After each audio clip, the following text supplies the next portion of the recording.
This is Alexander Playtime Williams of PlayTimeCares.com. Playtime Cares family, this is Alexander Playtime Williams of PlayTimeCares.com and soon to be.org.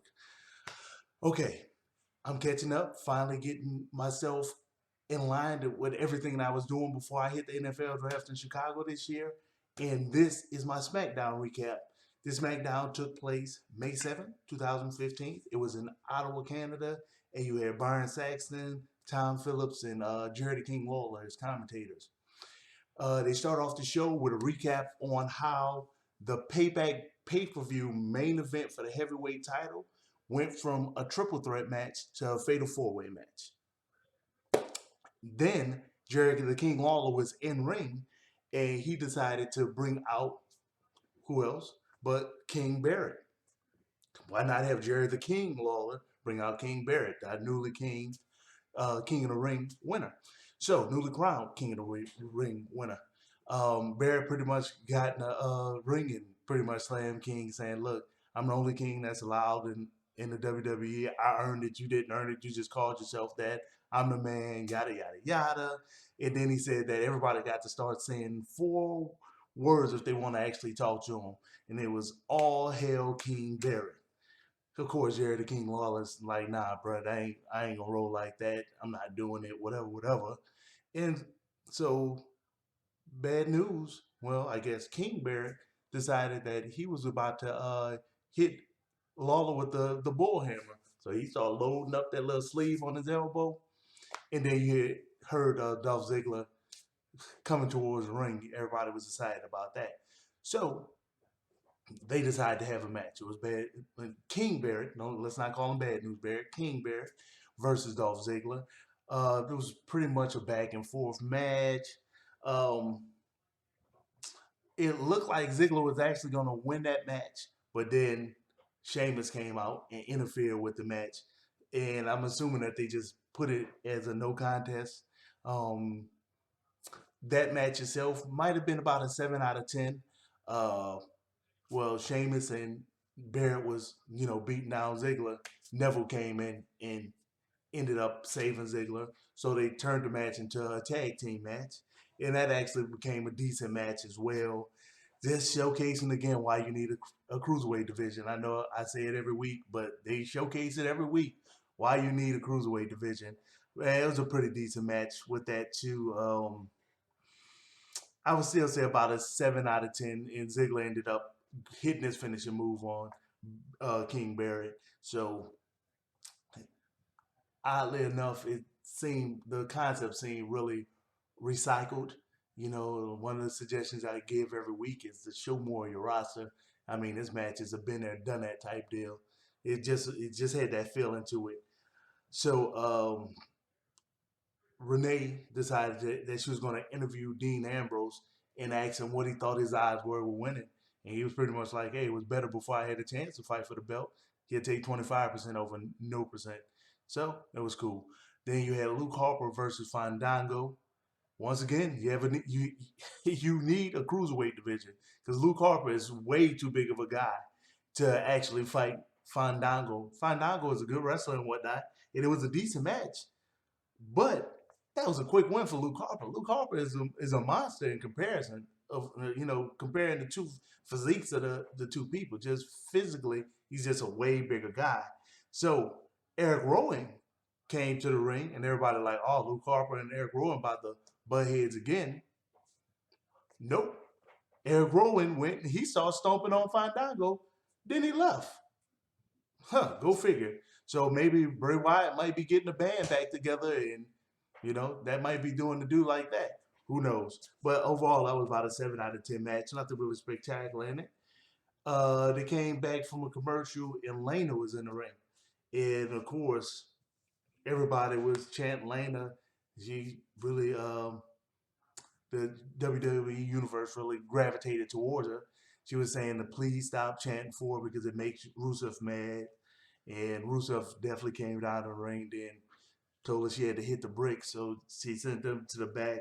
So while Rusev was in the ring, he pretty much said that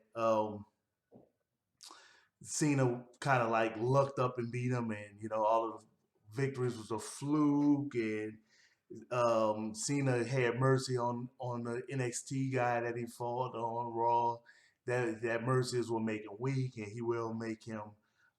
He's gonna make Cena say he quit. Then Renee had an interview with Roman Reigns, and pretty much asking him, did he have a problem fighting his old Shield buddies plus Orton? And Reigns like, look, I'm gonna fight whomever. It don't matter. I want the belt. So that was cool. And then you had the New Day versus Tyson Kidd, Cesaro, when Natalia um, accompanied them. And then it was a six-man tag, so everybody waiting to see who it was. Huh. Mr. Feed Me More, the big guy, Ryback. He was actually the person that was part of the six-man tag.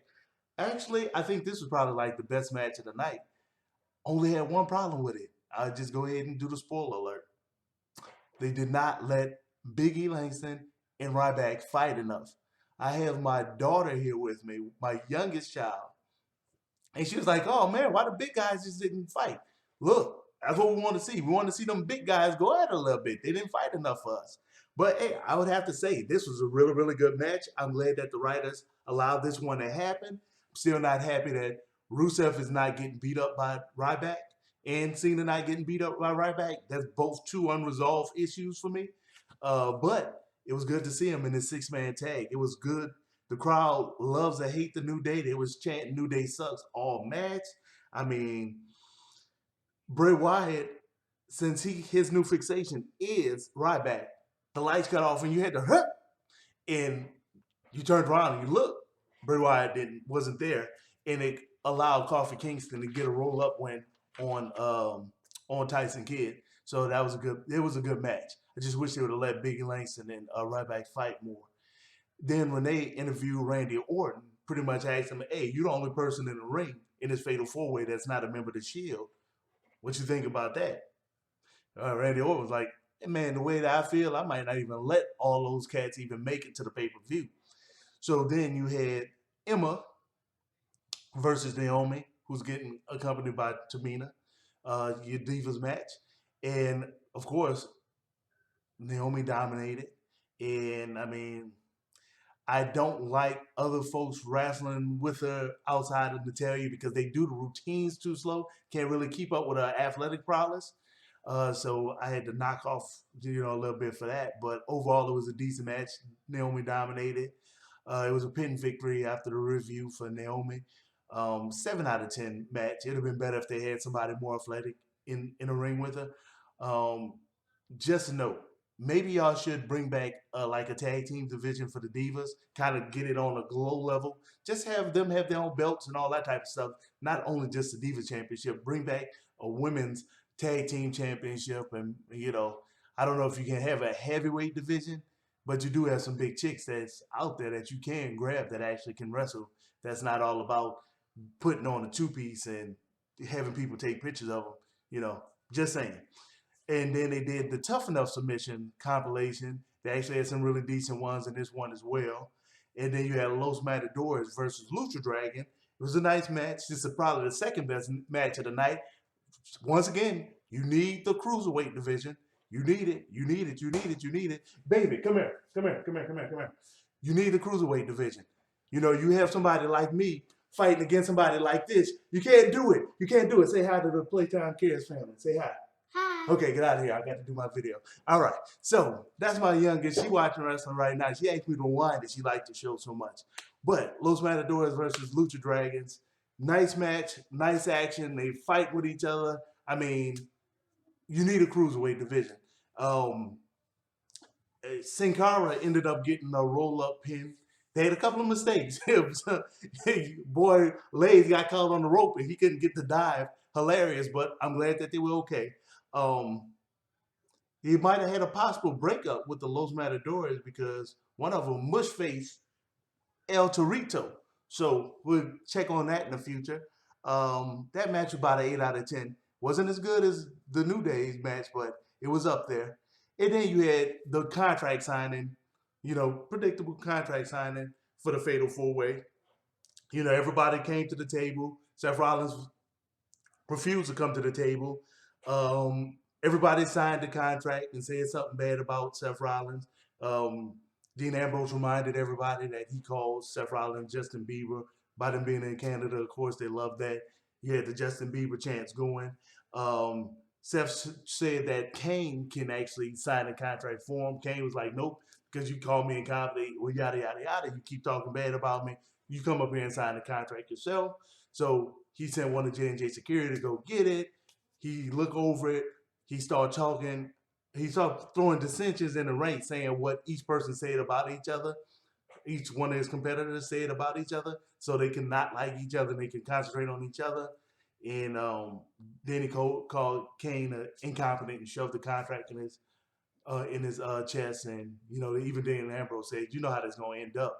So of course they fought. And let's see, everybody was fighting. You ended up having Kane about to chokeslam Dean Ambrose, and Roman Reigns jumped off the steel steps, and Superman punched him, knocked him out. Everybody's in the ring. Um, Rollins was being really slippery, and he calls Roman Reigns to crash into Dean Ambrose. And let's see, that set off the event of the finishing moves on everybody. It was Randy Orton getting payback for Raw. He RKO'd Ambrose. And then you had the Superman punch to Randy Orton. And then Seth Rollins jumped in and kind of did that little flying knee thing. Boom, hit that on Reigns. Reigns hit his knees, and then he kicked him in his face, knocked him out, grabbed his belt, and held it in the air. It was like, hey, I'm the man. Just like I've been telling y'all. Follow me on everything. PlayTime cares. Got a donate button. Got all kind of stuff. Do it. Let me know. Comment on everything. Follow the videos on YouTube. Subscribe to the YouTube channel. Do all that type of cool stuff. PlayTime out, folks.